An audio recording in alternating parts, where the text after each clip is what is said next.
You know, guys, DEF CON Everybody Dies is probably one of the more interesting games you could get on Steam for like $10. It's a strategy game where literally everyone dies. Because when nuclear weapons are brought in, millions of people are effectively wiped in the matter of minutes.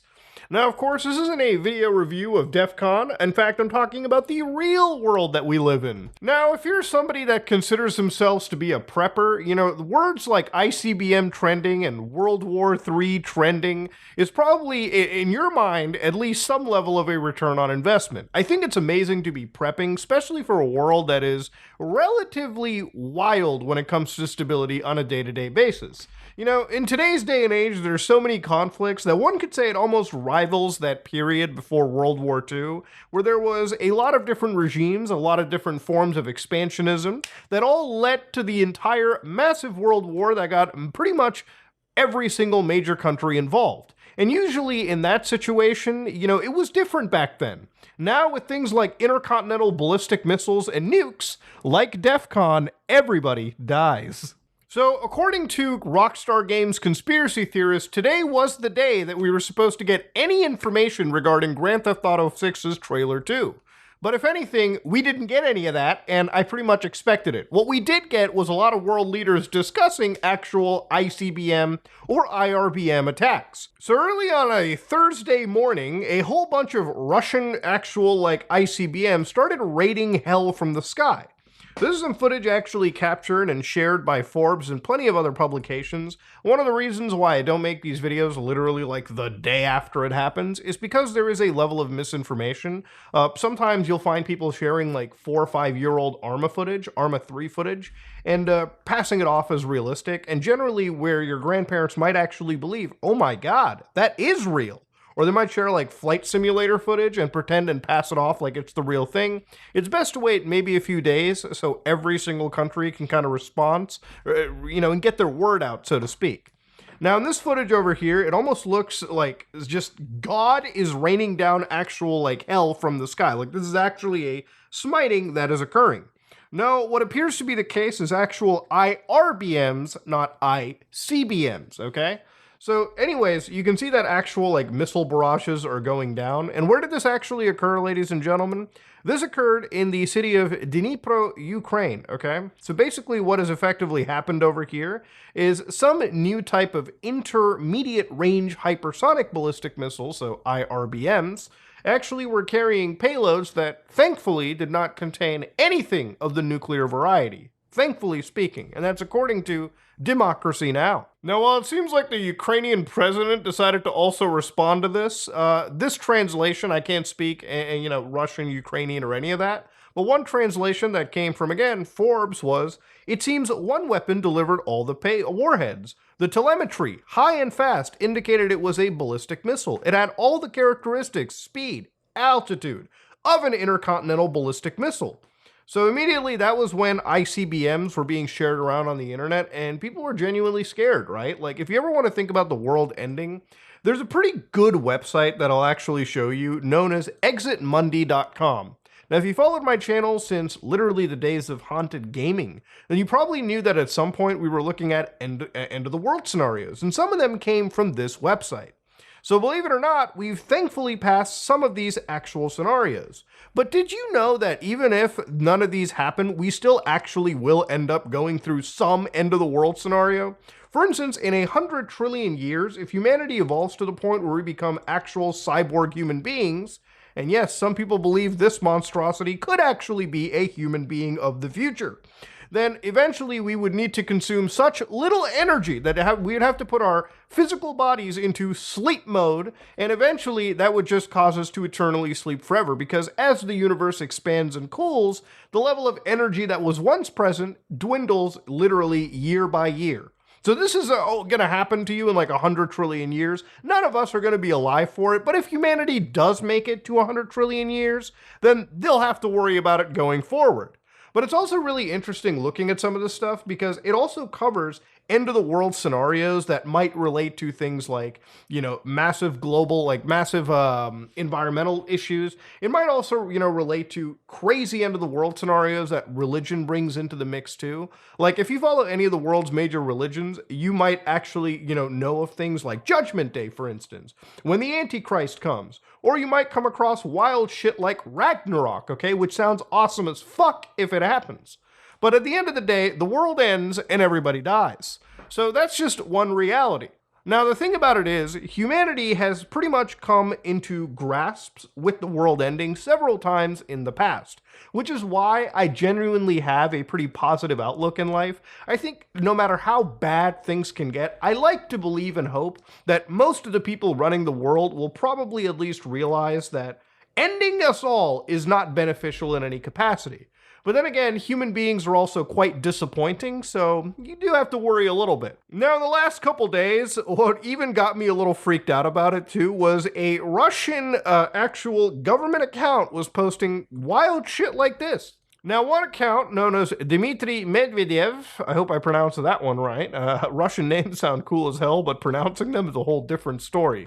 Writes, so that's what you wanted. Well, you damn well got it. A hypersonic ballistic missile attack. So if you read this right here, woo, it literally does look like actual God smiting you down. I mean, it's kind of insane how this is happening from literally above. No one can see it. It's literally like the actual like launch seems way bigger on the camera. Like if you actually look at it, it looks literally like a shooting star is hitting something. And as it hits the ground, you can actually see the explosion. Doesn't really seem as big in comparison. But again, these are fast, strong strikes. Now again, this is a government account, okay, as denoted by the gray check mark in this situation. This is the deputy chair of the Security Council of the Russian Federation. So Russia's new nuclear doctrine means NATO missiles fired against our country could be deemed an attack by the bloc on Russia. Russia could retaliate with WMDs. That is weapons of mass destruction, for those of you too young to know about the last previous war that we were involved in, against Kyiv and key NATO facilities. Wherever they're located, that means World War III. So, look, it's not as if no government official back in the day ever flexed the fact that they could end the goddamn world on a minute's notice. But to see it happen so close when there are plenty of actual active wars happening on a daily basis, especially in today's day and age, I would say I've never seen the world this unstable for really ever. It really felt like when I was a kid, the world was a bit more in terms of stable. People got along a little bit better, but maybe that was just me being young and I just didn't understand the world as much back then. But yeah, it's scary shit when you read this from an actual fucking state account. Now, even according to Vladimir Putin, the current premier president dictator of Russia, pretty much says, listen, what had happened was a Ukrainian military facility was struck with a new ballistic missile, and said it was called Oreshnik, also translated to the Hazel. He said its deployment was a response to the U.S. plans to produce and deploy intermediate and short-range missiles, and that Russia would respond decisively and symmetrically in the event of an escalation.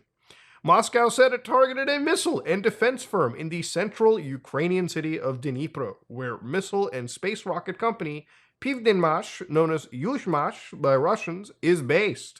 So yeah, it really was like kind of a strategic attack, but for like the last couple days, reading the words ICBM and World War III, especially if you're like a doom scroller, really on any social media platform, or it doesn't even matter if you're on social media, it really is just if you turn on the news for like 5 seconds when you wake up and you just hear that, hey guys, World War III is right around the corner, it does initiate some level of a freak out to anybody. So for instance, a US official on Thursday confirmed to Fox News that Ukrainian authorities were actually briefed ahead of the actual attack that this type of weapon may be used against the Ukrainians in order to help it prepare. So of course, when you read things like, Putin and US sources have confirmed the strike was not an ICBM, but the Kremlin also claimed that the weapon poses a significant challenge for anybody in our sector of the world. So those missile attack targets at a speed of Mach 10, which is 2.5 miles a second, okay, so fucking fast. Basically, according to this, the current world air defense systems and missile defense developed by Americans in Europe do not intercept such missiles. So A, it's kind of a weird, wild flex to show that, yes, we are as dangerous as you think. We're not a fucking paper tiger. But the other thing that also comes out of this is obviously governments have to be notified that this doesn't contain a nuclear payload, because this is when we get into territories of like continuity of government. So something that always fascinates me is what I always look up is the US nuclear launch decision process. Now, every single large country in the world has a response process. And to give you an idea of why they have this response process, by the Arms Control Association, a 2024 estimates that like literally the United States and Russia has like 90% of the world's current active nuclear warheads. So for instance, according to this actual like research, and this comes from the US Department of State, Department of Energy, and the Stockholm International Peace Research Institute, that, you know, if you look at other countries like the United Kingdom, they have like 225 missiles, right? France has 290. Israel has 90, which, you know, Iran would probably have roughly the same amount. Pakistan and India, 170 each, roughly. And then, of course, if you look at Russia, 5,580 nuclear weapons, okay? As compared to the United States, which appears to be the largest stockpiler of 5,748. I remember back when I was in like high school and I had my senior like civics teacher like tell me straight up a statistic. I don't know how true this is, that apparently both nations have so many warheads that they could end the world 7 times over, and I think still have nuclear weapons left over. Motherfucker, why do you need that many nuclear weapons, okay? Like, we get it. We get it, buddy. You got the ability to end humanity and progress within the span of 15 minutes. And that's how scary it is, too. Think about all the actual, like, advancements and achievements and history mankind has ever made. We now possess such weapons that we can end our entire civilization in the matter of minutes. Thousands and thousands, tens of thousands of years of human progress, all wiped within 10 minutes. I mean, when you really think about it like that, it actually is wild to really process. So when you look at things like the US nuclear launch decision process, so they've got a whole bunch of like actual acronyms, but the most important ones are obviously CONUS, which is the continental United States. And then of course you've got NORAD, you've got POTUS, so you've got STRATCOM. So to give you an idea about it, right, let's say at around the launch time of a Russian missile launch, 1 minute into it, US infrared satellites detect hot plume from Russian ballistic missiles during a 4 to 7 minute long boost phase of flight. So satellites instantly transmit that detection data to early warning systems at NORAD, STRATCOM, the NMCC, and NMMCC. So at this moment in time, 4 minutes into the launch, okay, NORAD and STRATCOM, the early teams were like, all right, we actually got an early like understanding. Like, they're pretty confident that the nuclear threat to the US or North America is pretty fucking real. So at this moment, 4 to 9 minutes after, if the confidence is medium or high, the President of the United States is then notified and all the reachable advisors are dialed into the most insane Zoom meeting you could imagine. About a minute later, STRATCOM commander briefs POTUS on the threat and response options along with their consequences and basically makes recommendations, which is we should fucking retaliate back. Because if you got thousands upon thousands of nukes, you're not the only one that's dying on the world today. So 10 to 15 minutes after an attack, BMU's ground radars detect missiles in mid-flight. Early warning teams confirm attack underway, and computers update predictions of which cities are going to be hit and really how bad things are going to be. Which, when it comes to nuclear war, it's all bad, okay? Like I said in the beginning, with DEF CON, everybody dies. So 17 minutes in, President of the United States informs the War Room, which has been monitoring of the response option. So the NMCC challenges POTUS to authenticate the identity using the gold codes. So what are the gold codes for any examination? Gold codes are basically like the actual nuclear launch codes, and according to how they describe it, they're basically printed on like what is a credit card size like plastic card. They call it the biscuit.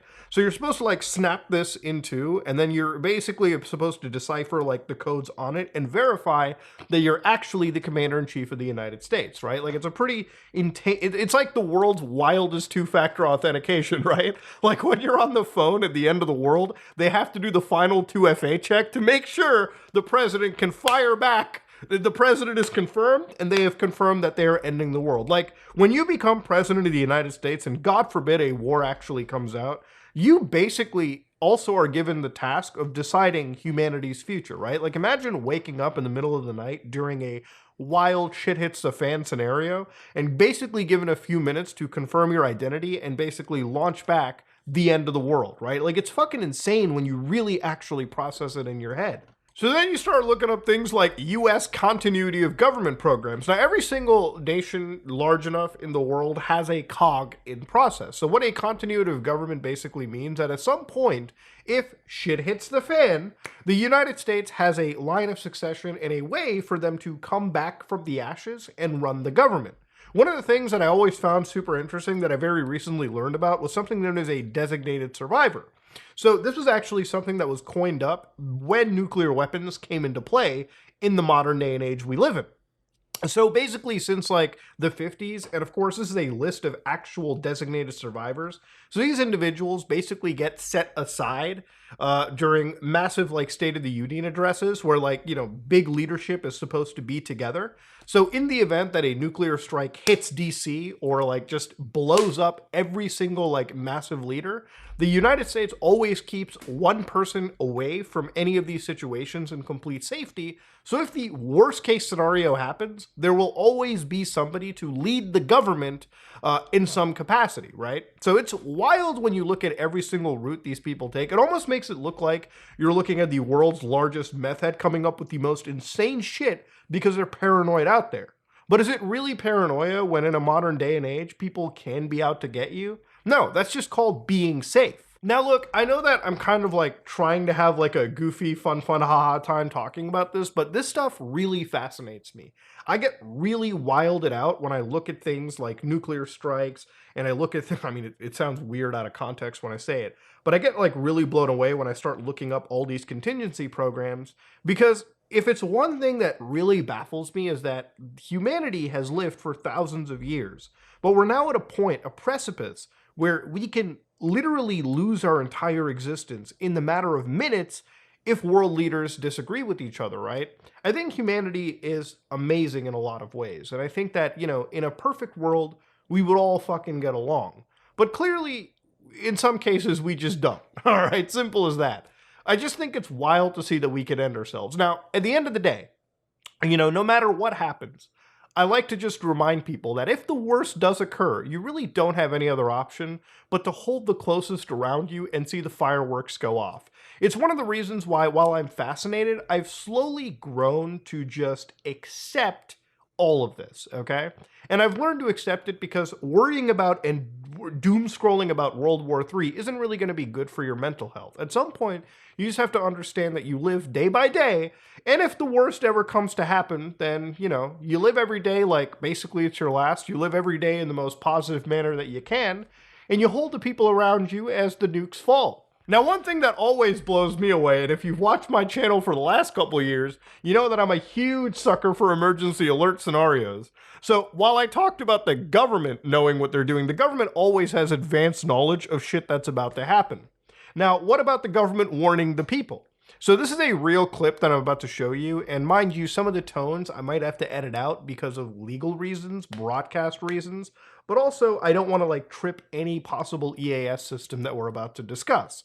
So back in 1983, this is one of the emergency broadcast tests in Los Angeles, California. And it's kind of creepy. It's kind of like analog horror-y when you watch it. Check this out.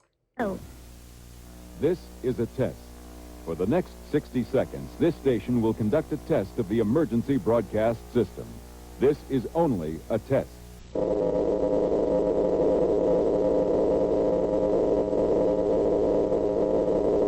So for the next like 60 seconds, people had seen this on their like TVs, and thankfully they put this as a test, because usually in a real scenario, if there is the event of a natural disaster, or the event of a fucking nuclear strike attacking like California, Los Angeles, which at the time during the Cold War was a pretty massive target, yeah, you would see this, except it would not be a test. It would just be run for the hills, buddy, it's over. In fact, a real life version of this actually happened at one point. I've talked about this before, but this is a real actual message. So one of the alert systems in Hawaii actually kicked off, and they basically showed emergency alert, ballistic missile threat inbound to Hawaii. Seek immediate shelter. This is not a drill.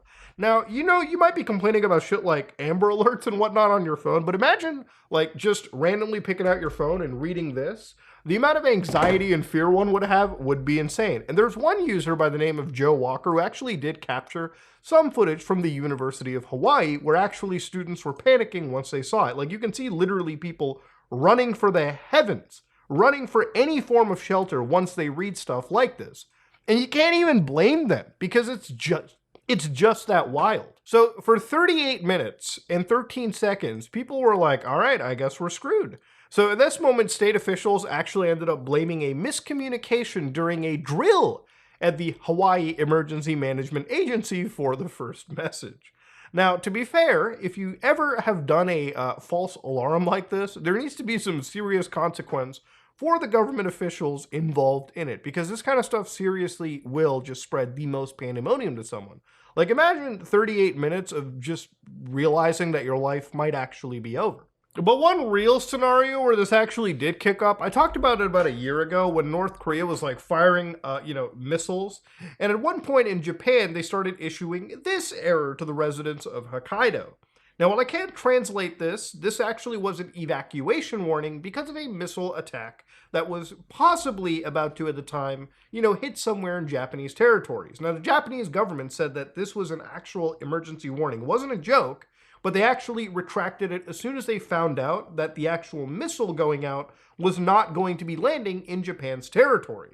So yeah, this is stuff that happens pretty much, for a lot of countries, it's more normalized than it is over here, right? Like if you live in Japan, if you live in any country where missile threats are like a day-to-day thing, then yeah, for them, their people are probably pretty like, I guess you could say the people living in those regions have become normalized to this kind of stuff. But yeah, it is just so wild that we live in this day and age where this kind of shit can just constantly be happening. Now, at the end of the day, thankfully, Russia did not launch an intercontinental ballistic missile. It was actually later revealed to be an IRBM, which is one of the reasons why, again, I like to wait on these videos, because spreading unnecessary misinformation and pandemonium is never actually conclusive. I want to make videos that are entertaining. I want to make videos that are informative. I don't want to make videos that are going to be throwing people down into a pit of misinformation and pandemonium and contribute to that. So that's just one of the reasons why I kind of wait for these videos. I know that it's best to strike when the iron is hot, but in an age of actual misinfo, especially coming from some of the highest branches of authority at times, is not something that you should be contributing to. But ladies and gentlemen, even beyond all of it, this just topic fascinates me.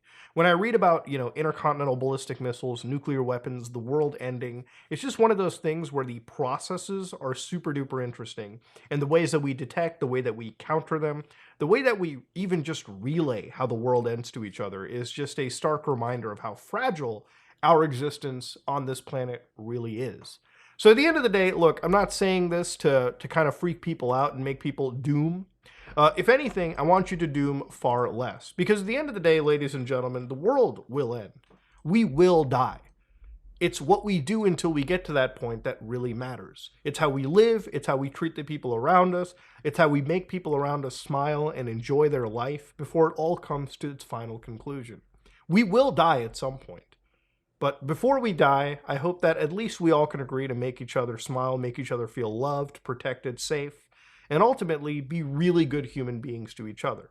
Because while we can't trust our leaders entirely, I think we should try trusting each other. Anyways, that's enough Hallmark bullshit for me. If you like what you saw, please like, comment, and subscribe. Dislike it if you dislike it. I am out.